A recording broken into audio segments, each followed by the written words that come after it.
In 1976, an entire school bus full of children disappeared from a quiet country road. They weren't just taken, they were buried alive in a makeshift tomb, abandoned to suffocate in the dark. But in a stunning act of defiance, they dug their way out of their own grave with nothing but their bare hands and the will to live. This is the story of that miraculous escape. But the reason you need to watch is what happened next. The investigation would uncover a truth more terrifying than the crime itself. The monsters responsible weren't strangers. They were the privileged sons of the town's elite, driven by a cold, calculated greed that shattered a community's trust forever. You will witness their impossible survival, but you'll be left asking, what happens when the evil you're running from lives right next door? The morning sun was a liar. It promised warmth and safety, spilling golden light across the sleepy farm town of Chowchilla, but deep in the shadows of the Woods family quarry, a darkness was taking root. Fred Woods kicked at a loose rock, the sound swallowed by the vast, empty space around him. He was a ghost in his own life, haunted by the ghost of the man his father always wanted him to be. And then, he looked toward the dusty road, a thin line connecting his world of failure to the town's cheerful ignorance. A yellow school bus, like a slow-moving sunbeam, was making its way toward the fairgrounds. And just like that, an idea, cold and sharp as a shard of glass, lodged itself in his mind. Meanwhile, on that same bus, 14-year-old Michael was trying his best to look bored. He leaned his head against the vibrating window, watching the green and gold fields blur past. He was too old for this, for the sticky smell of sunscreen and the high-pitched squeals of the little kids. But his mom had asked him to look after his younger sister Jenny, and Michael never said no to his mom. "Mikey, are we almost there?" Jenny asked, tugging on his sleeve. Her voice was a bright little bell. "Almost, squirt," he mumbled, ruffling her hair. "Don't you want to swim forever?" "Forever and ever," she chirped, and her smile was so wide and happy that Michael felt a pang of guilt for his bad mood. Because truth be told, he was worried. Not about the swimming, but about later, about high school, about a girl named Sarah who didn't know he existed.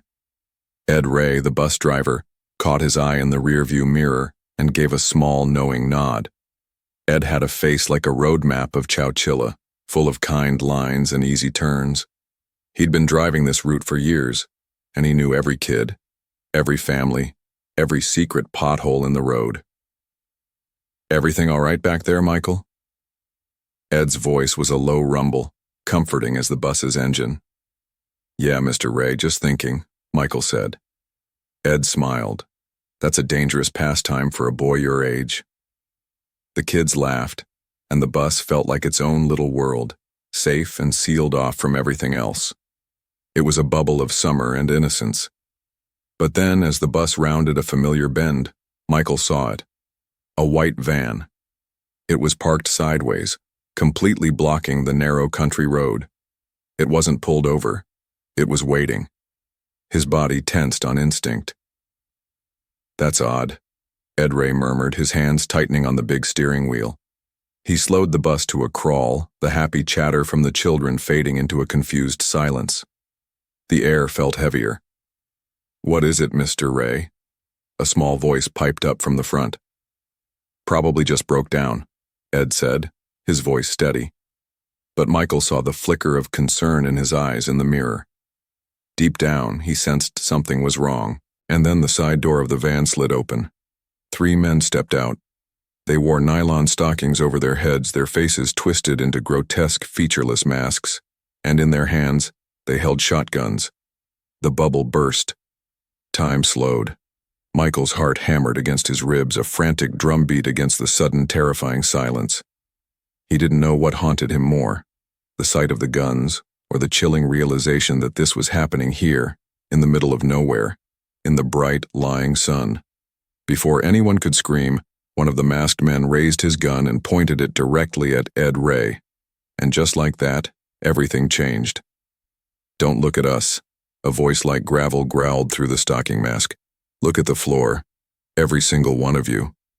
And just like that, the world inside the bus shrank to the dusty metal floor, the scuffed toes of sneakers, and the suffocating grip of fear.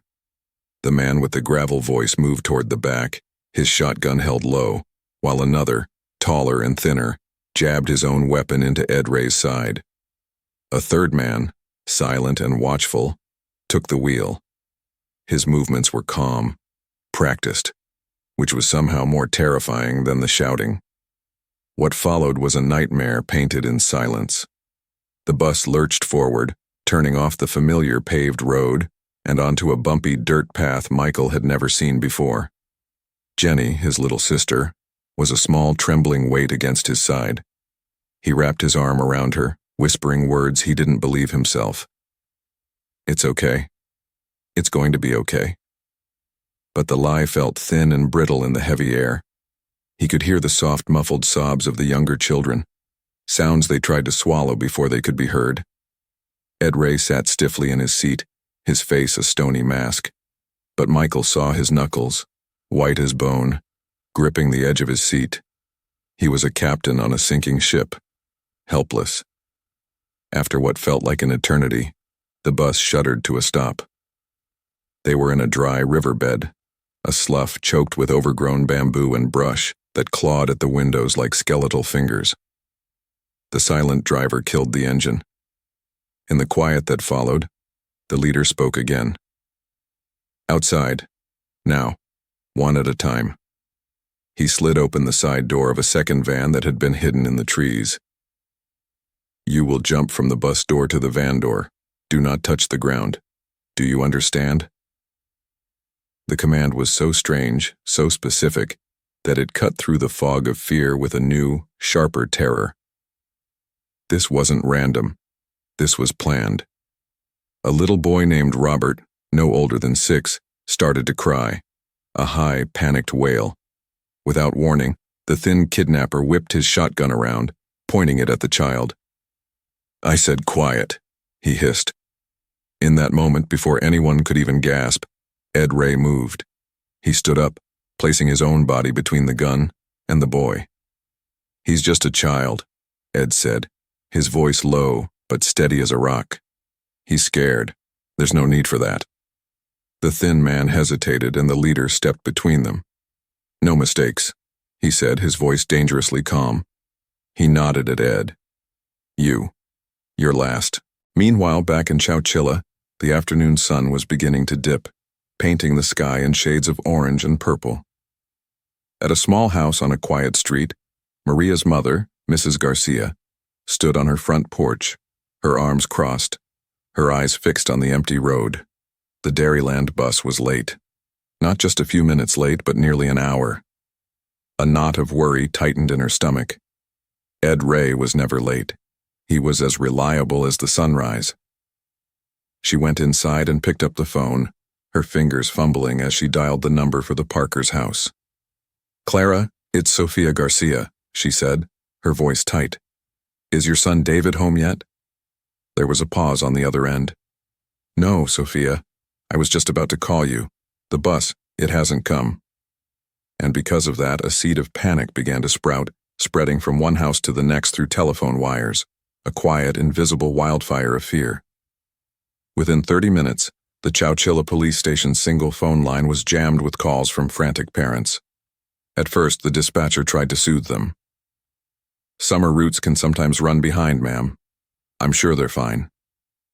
But the sheer number of calls, the rising tide of parental terror, told a different story. Something was terribly wrong. By the time the sun had bled completely from the sky, Deputy Miller found the bus. It was tucked so deep into the slough that he almost missed it, a yellow ghost in the twilight. His heart pounded as he approached, his hand on his holstered pistol. "Sheriff's Department," he called out, his voice swallowed by the eerie silence. He found no one. The bus was empty, but it was filled with the ghosts of the children who had been there.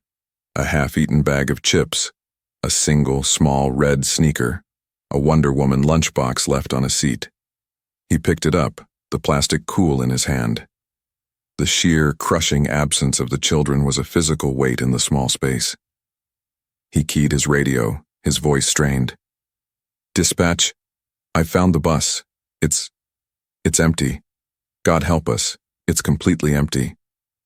What followed was the descent into a town-wide nightmare. The discovery of the abandoned bus confirmed every parent's worst fear. The initial hope that they had just run off, that it was some childish game, evaporated into the cold night air. The case landed on the desk of Detective Palmer, a man whose weary eyes had seen too much but missed very little. He stood inside the bus later that night, the harsh glare of portable floodlights making the scene feel even more unreal. His team was dusting for prints, combing the area, but they found nothing. No footprints leading away from the bus, no tire tracks other than those of the bus itself. It was as if 27 people had been lifted into the sky by aliens. The lack of evidence was, in itself, the most terrifying clue. It screamed of careful, meticulous planning. "They didn't leave a single trace," a younger officer said, shaking his head in disbelief. "Oh, they left something," Palmer murmured, his gaze sweeping the floor. He knelt, his eyes catching something his team had missed. Tucked under the lip of the driver's seat, almost invisible, was a small, tightly folded piece of paper. It wasn't a note, it wasn't trash. He carefully unfolded it. His blood ran cold. It was a list. A neatly typed list of 26 names. Next to each name was a number. An age. He held it up for the other officer to see. "This isn't a kidnapping," Palmer said, his voice grim. "This is an inventory. They knew exactly who they were taking." And in that moment, the mystery shifted. This wasn't just about a missing bus. This was about an enemy who had walked among them, watching, waiting, and choosing their children by name. The list of names burned a hole in Detective Palmer's pocket. A cold, hard piece of proof that the monster they were hunting wasn't some drifter passing through. No, this was someone who knew them. Someone who had watched their children, learned their names, and plotted with the patience of a spider. And because of that, the entire focus of the investigation shifted inward, turning the tight-knit community of Chowchilla into a cage full of suspects. The initial unity of the town, a beautiful, fragile thing born of shared terror, began to crack and splinter under the weight of suspicion. Neighbors started looking at each other differently, their friendly waves now tinged with a question. Could it be you? Inside the stuffy, overcrowded police station, the air was thick with the smell of stale coffee and desperation. Detective Palmer stood before a large map of Madera County, his eyes red-rimmed from lack of sleep. He'd been over it 100 times, tracing the bus route, marking the location where it was found, searching for a pattern. But there was nothing. It was a dead end. What followed was a descent into a maddening fog. Days bled into one another, each one a fresh wave of grief for the parents and a new layer of failure for Palmer. The national media had descended like vultures, their cameras and microphones a constant accusing presence. "Detective, is it true you have no leads?" a reporter shouted during a brief press conference. Palmer gripped the podium, his knuckles white. "We are pursuing every possible avenue," he said, the official words tasting like ash in his mouth. But truth be told, they were chasing ghosts. The kidnappers had vanished as completely as the children. That night, sitting alone in his office, Palmer stared at the list of names again. He didn't know what haunted him more, the clinical neatness of the typing or the chilling fact that someone had taken the time to compile it. This required access. It required knowledge. So, he started a new list. A list of anyone who had a grudge, anyone with a history of mental instability, anyone with a large secluded piece of land. He needed a place to hide 27 people, a place to keep them. Maybe it was fear, or maybe it was just a detective's gut feeling, but his thoughts kept circling back to the vast empty spaces on the map, the quarries, the abandoned farms, and then a break. It wasn't much. A young deputy eager to help brought him a stack of witness statements that had been deemed low priority. One was from a local mechanic named Gus. Gus claimed he'd seen a white van, similar to the one described in the initial reports, parked near the old California rock gravel quarry several times in the weeks leading up to the kidnapping. He'd thought it was strange because the quarry was private property, owned by the wealthy Woods family. At the same time, he'd dismissed it. Kids messing around, probably. But the detail stuck with Palmer. He pulled the file on the Woods family. The name Frederick Newhall Woods IV jumped out at him. 24 years old. A history of petty schemes and failed business ventures. And according to a financial check, he was drowning in debt. More importantly, he and his two closest friends, the Schoenfeld brothers, had not been seen since the day of the kidnapping.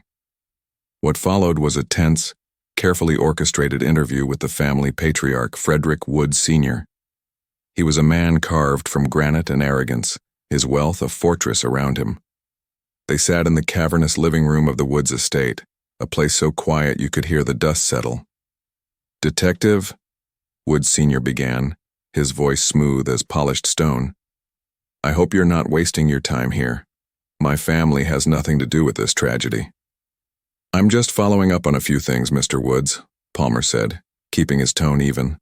"Your son, Fred, we understand he's out of town?" "Frederick is handling some business for me," Woods Sr. replied, a little too quickly. "He's a busy young man." "Busy with what exactly?" Palmer pressed gently. "Because we've heard he's had some financial trouble lately. A real estate deal that went sour." A flicker of anger crossed the older man's face. His world tilted. "My son's finances are a private matter. Not only that, but it's insulting to suggest he would be involved in something so vulgar."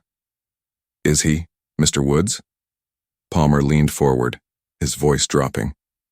"Is he involved? Because his two best friends are also missing, and a witness saw a van matching the description of the one used in the kidnapping near your quarry, your property." Beneath the weight of suspicion, the older man's composure finally cracked. "My son, he's weak. He's always been a disappointment, but he's not a monster." The confession, raw and unexpected, hung in the air between them. It wasn't an admission of guilt, but it was something just as valuable. It was the first crack in the family's perfect facade. Deep down, he sensed something was wrong. As a result of that conversation, Palmer got the search warrant he needed. The next morning, a team of officers began the slow, methodical process of searching the 100-acre Woods estate and quarry. It was like looking for a needle in a continent-sized haystack. The day wore on, hot and fruitless. The search turned up nothing. Palmer felt the familiar sting of a dead end. Maybe the old man was right. Maybe he was wasting his time. But then, an investigator searching Fred's bedroom, a place frozen in a state of arrested development with model airplanes and dusty trophies, noticed something.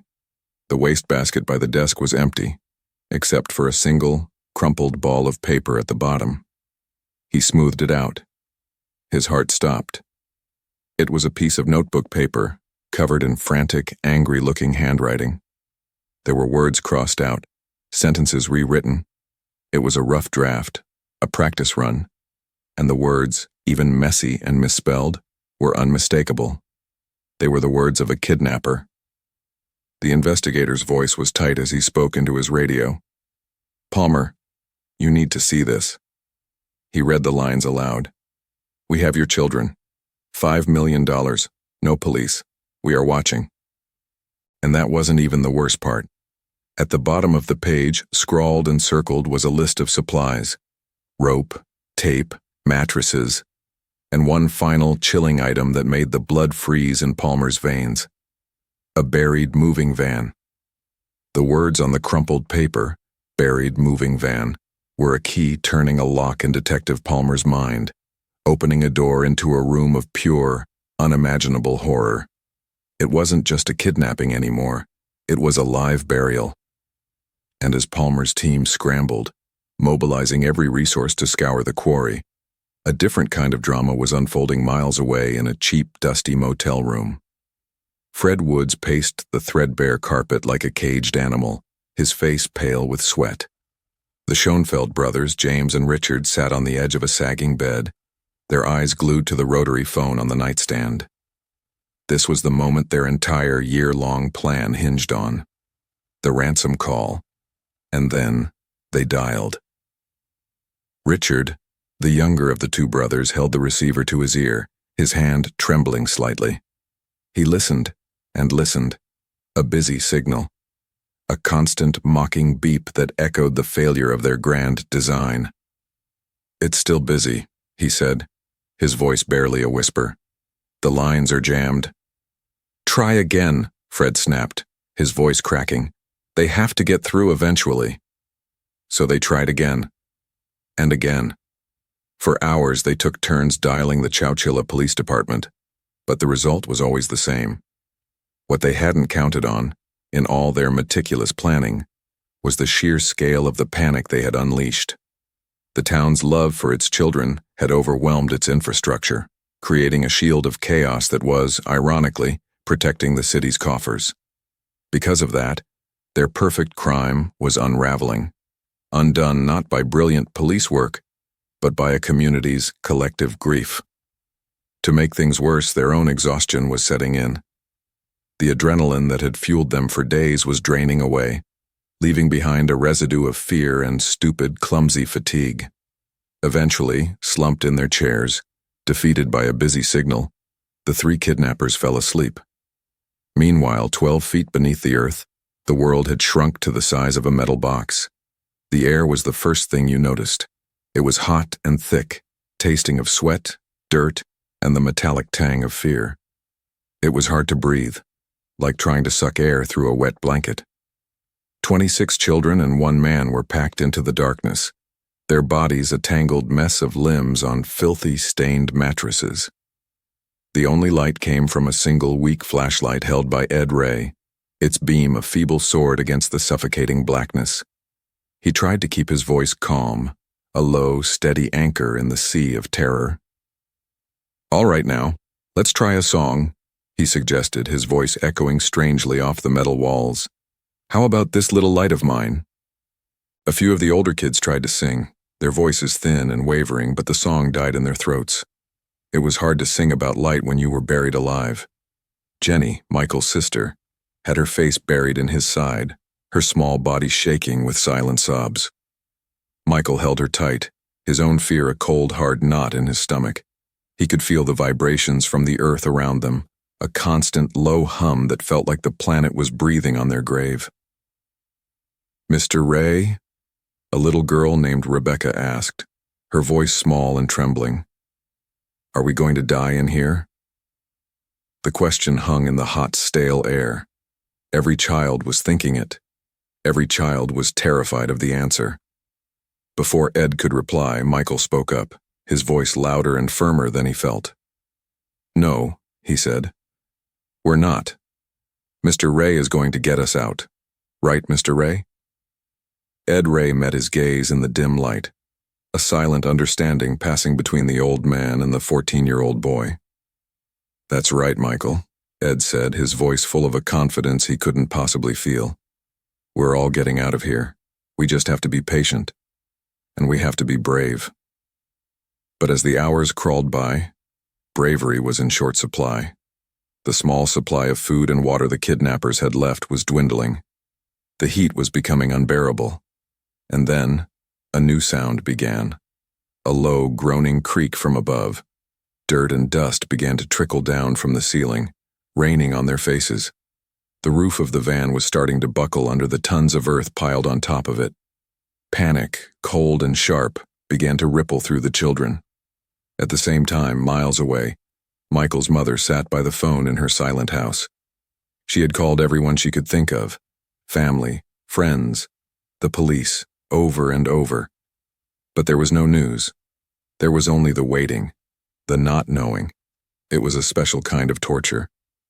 Finally, she picked up the phone and dialed her sister's number in another state.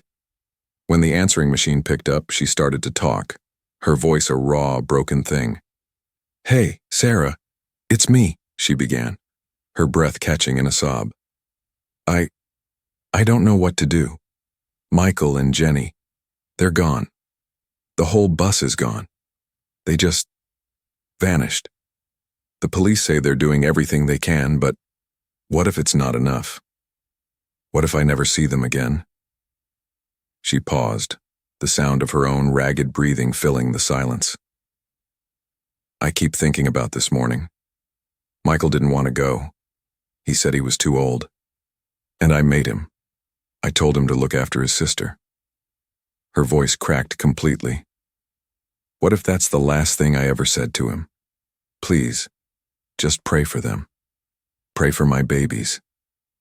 She hung up the phone, her hand lingering on the receiver, a lifeline to a world that still made sense. Back in the buried van, the flashlight flickered. Once, twice. And then, with a final, pathetic sigh, it died. The darkness that fell was absolute.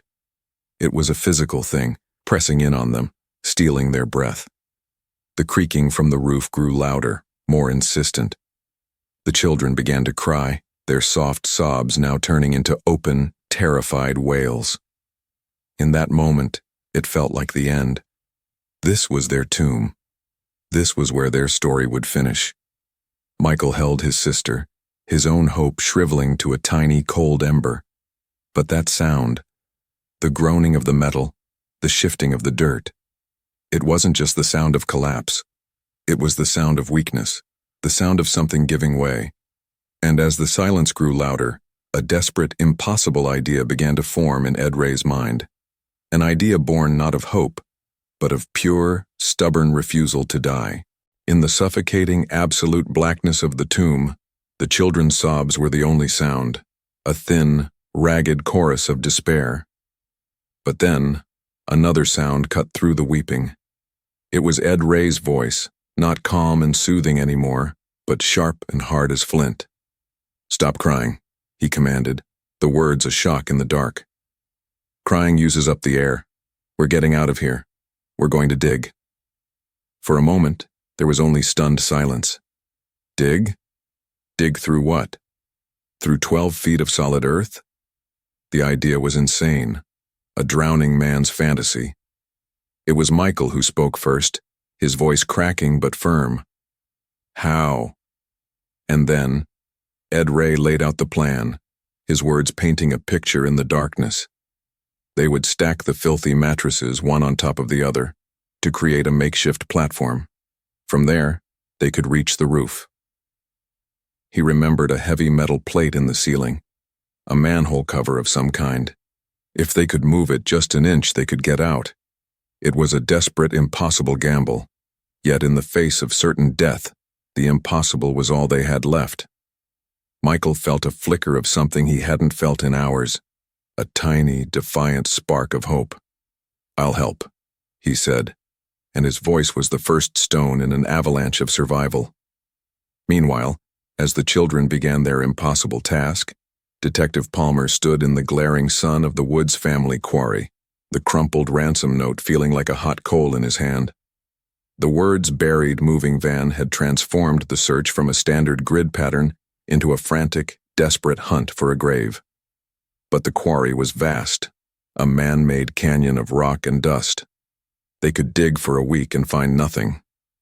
What followed was a shift in strategy. Palmer knew he couldn't find the what without first understanding the who. He pulled his team back and refocused the entire investigation on the 3 missing young men, Fred Woods, James Schoenfeld, and Richard Schoenfeld. What they uncovered shattered the town's understanding of the crime. These weren't hardened criminals from some violent underworld. Fred Woods was the heir to a local fortune, a boy who had everything but his father's respect. The Schoenfelds were the sons of a well-regarded podiatrist, raised in a world of comfort and privilege. A background check revealed their recent financial woes. A series of bad investments had left them deeply in debt. But that motive felt hollow, too small to contain the monstrousness of their actions. This wasn't about poverty. It was about a profound, chilling moral rot hidden behind a facade of wealth. Nothing was as it seemed. The enemy wasn't at the gates. He had been born inside the castle. The realization sent a wave of sickness through the community. The people you envied, the families you looked up to, what secrets were they hiding? Back in the darkness, the struggle was primal. The children, guided by Ed and Michael, worked with a grim, silent determination. They wrestled the heavy, sweat-soaked mattresses into a teetering pile. It was slow, exhausting work in the crushing heat and thin air. Michael climbed to the top, his head brushing against the low, creaking ceiling. He could feel the metal plate with his bare hands. It was heavy, solid, and sealed tight. "I can't move it," he gasped, his lungs burning. "Use this," Ed Ray said from below, passing up a rusty piece of metal they'd found, a broken piece of the van's interior. So Michael began to pry. He wedged the metal into the seam and pushed with all his might, his muscles screaming in protest. The sound of metal scraping against metal was deafening in the small space. Dirt rained down, filling his eyes and mouth. He pushed until his fingers were raw and bleeding, until his arms felt like they were being torn from their sockets. The younger children, huddled below, could only listen, their fear a tangible thing in the dark. They could hear Michael's grunts of effort, Ed Ray's encouraging words, and the terrifying groans of the roof above them. The van had become a living thing, and it was trying to crush them. After what felt like a lifetime, something gave. A loud crack echoed through the van, and the plate shifted just a fraction of an inch. A sliver of moonlight, pale and ghostly, cut through the darkness. A collective gasp went through the children. It was the first natural light they had seen in what felt like years. With renewed, frantic energy, they all pushed from below, while Michael pried from above. The plate moved again, and again. Finally, it was open enough for a body to squeeze through. Michael pulled himself up, his body aching, and clawed his way through the last layer of loose dirt.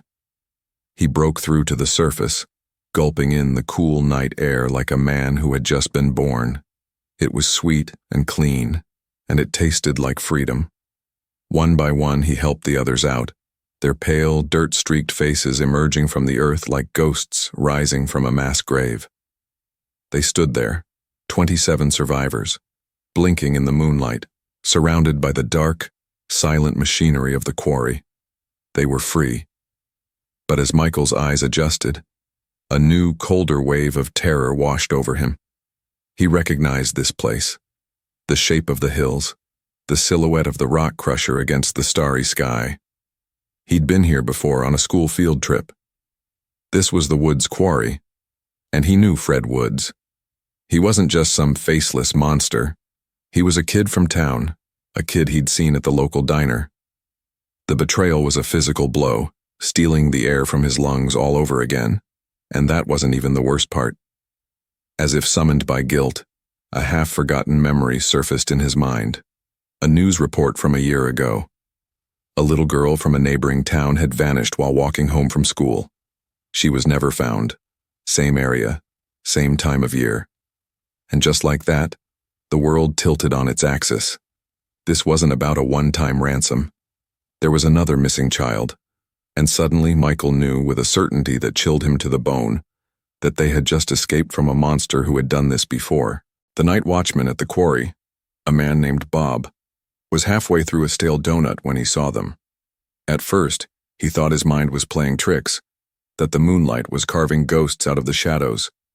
But then, the ghosts kept coming, a silent, stumbling procession of them, their faces caked in dirt and their eyes wide with a terror that didn't belong to this world. 27 figures, big and small, emerged from the darkness of the quarry, led by a tall, stooped man who looked like he'd aged 50 years since sunset. Bob dropped his donut, his heart seizing in his chest. He fumbled for the phone in his small guard shack, his hand shaking so badly he could barely dial. "You're not going to believe this," he stammered to the police dispatcher. "But I think the missing kids are here." What followed was a chaotic, surreal ballet of flashing lights and screeching tires. Police cruisers and ambulances descended on the quarry, their sirens ripping through the night silence. The children, dazed and disoriented, were wrapped in blankets, their bodies trembling from shock. Michael found his sister, Jenny, and held her, not saying a word. just feeling the steady beat of her heart against his chest. He was looking for one face in the crowd of uniforms. Detective Palmer. When he finally saw him, Michael pushed through the crowd. "It was Fred Woods," Michael said, his voice raw and hoarse. "This is his family's quarry. It was him and 2 other guys." The words hit Palmer with the force of a physical blow. It was the missing piece. The key that unlocked everything. He looked at Michael, this boy who had just crawled out of his own grave, and saw not a victim, but a witness. A hero. "Are you sure, son?"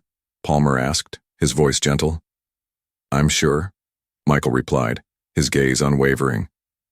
"And there's something else. A year ago, another girl went missing, from a town near here. I think he did that too." And just like that, the investigation exploded. With the names confirmed, the manhunt for Fred Woods and the Schoenfeld brothers became a desperate statewide race against time. The first to break was Richard Schoenfeld. Cornered, panicked, and abandoned by his partners, he surrendered 2 days later, walking into a police station with his father and a lawyer. He looked less like a kidnapper and more like a scared college kid who'd been caught cheating on an exam. His mask of composure slipped the moment he was alone in the interrogation room with Detective Palmer. "Why, Richard?" Palmer began, his voice quiet, devoid of accusation. He just needed to understand. "You had everything, a good family, money. Why would you do this?" Richard stared at his hands, which were resting on the cold metal table. "We were in debt," he mumbled. "A lot of debt. The real estate thing, it fell through. We lost everything." "So you decided to kidnap 26 children?" Palmer asked, the question hanging in the sterile air. "It was Fred's idea," Richard said quickly, his eyes darting up to meet Palmer's for the first time. "He said it was a perfect plan. No one would get hurt. We'd get the money and we'd let them go. He said children were the best victims." Palmer felt a chill crawl up his spine. "The best victims? What does that mean?" Because they're precious," Richard explained, his voice matter of fact, as if he were discussing a business strategy. "The state would pay for them and they don't fight back. They do what you tell them to do." The clinical, detached cruelty of the statement was more horrifying than any angry confession could have been. There was no rage here, no twisted ideology. There was only a cold, selfish calculation. Palmer pushed a photograph across the table. It was a picture of a smiling 7-year-old girl. "Do you know her?" Palmer asked. Richard glanced at it. "She was one of them, the one who cried a lot." "Her name is Maria," Palmer said, his voice dangerously low. "Her parents have been living in hell for the past week. Did you think about them, Richard? Did you think about her?" For the first time, a flicker of something.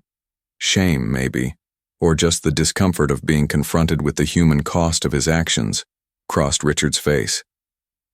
"We weren't going to hurt them," he insisted, his voice cracking. It got out of control. The phone lines. We couldn't get through. We didn't know what to do." "So you left them to die," Palmer finished for him.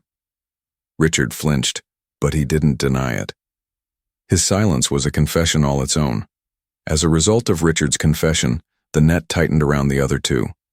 James Schoenfeld was captured a few days later, hiding out in a friend's attic, and Fred Woods, the mastermind, was apprehended trying to cross the border into Canada, his dream of a $5 million payday reduced to a desperate flight from justice. The explosive climax of the manhunt was over. The monsters had been caught, but the story wasn't finished. Days later, after the media frenzy had died down, a team of forensic investigators worked to excavate the buried moving van from the quarry. It was a grim, painstaking process, like unearthing a modern-day sarcophagus.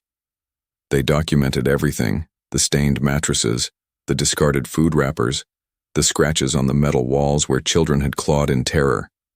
They were about to call it a day when a young officer noticed something tucked deep inside a tear in one of the mattresses. It wasn't trash. It was a small, crudely carved wooden bird, its wings outstretched as if in mid-flight. It was worn smooth, as if it had been held and rubbed by a small hand for a very long time. The officer bagged it as evidence.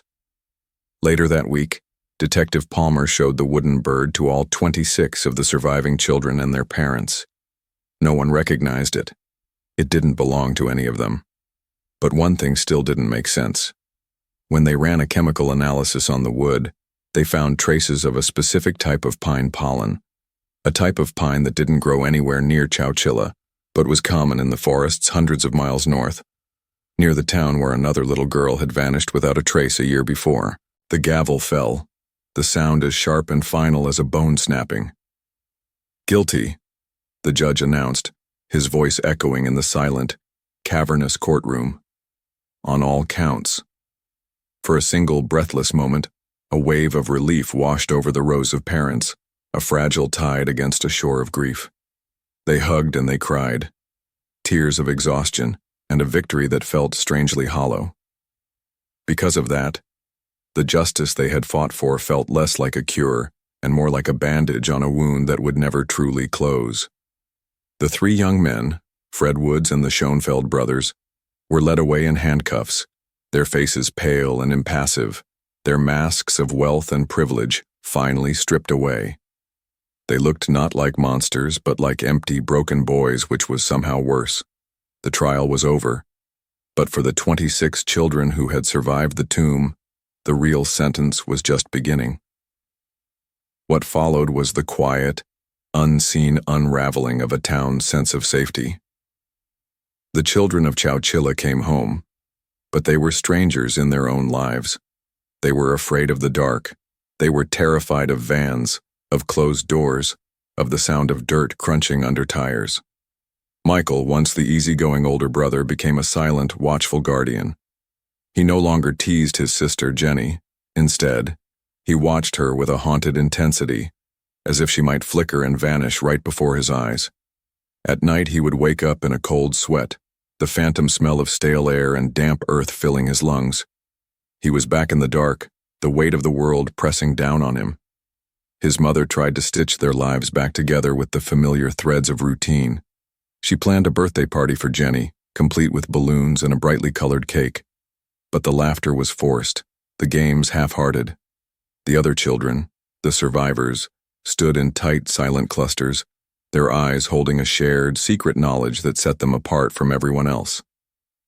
"He's not the same boy, Clara," Michael's father said one night, long after the children were in bed.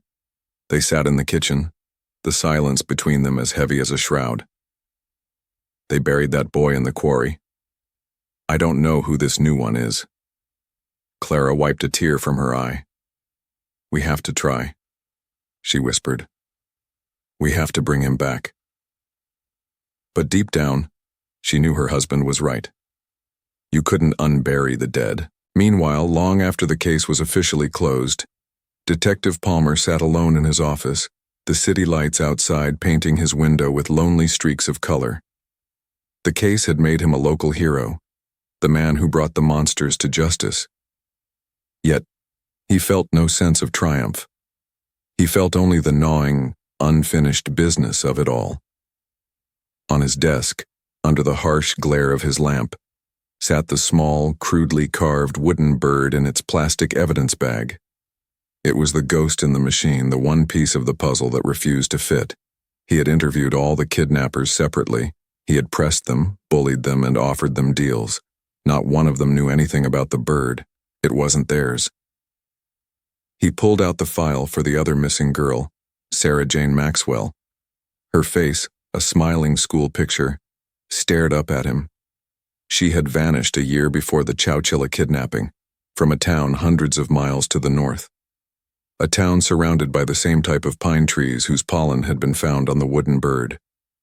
The connection was a scream in the silence of the cold case, but he had no proof. It was a thread that led nowhere. He had called the sheriff in that county, a tired, overworked man who had sighed and said, "Son, we looked for months. The girl just disappeared." There was nothing. Palmer hung up the phone, the frustration a bitter taste in his mouth. He knew with a certainty that settled deep in his bones that Fred Woods had more secrets buried than just a moving van. He knew because a monster who builds one tomb is capable of building another. The sentencing was a media circus. Fred Woods and the Schoenfeld brothers were sentenced to life in prison, the judge's words about their heinous and cruel acts echoing on the national news. At the press conference afterward, the district attorney spoke of a community's triumph over evil. But standing at the back of the crowd, unnoticed, was Ed Ray. He looked thinner, his shoulders stooped, as if he were still carrying the weight of the children on his back. People called him a hero, but the word felt foreign to him, a coat that didn't fit. He just saw the faces of the children in his nightmares, their eyes wide with terror, and he wished he could have done more. He wished he could have stopped the van before it ever pulled in front of his bus. After the cameras were gone, Michael's father found him standing alone by the courthouse steps. "You saved them, Ed," he said, his voice thick with gratitude. "You saved my son." Ed Ray shook his head slowly, his gaze fixed on some distant point. "I was just driving the bus," he said, his voice barely a whisper. "It was the kids. They saved themselves. They were the brave ones." And in that moment it was clear that while the kidnappers were behind bars, Ed Ray was in a prison of his own, one built of quiet guilt and the endless, haunting loop of what if. Years later, a filmmaker sat across from a grown-up Michael. The boy who had survived the tomb was now a man, his face etched with a quiet sadness that never seemed to leave his eyes.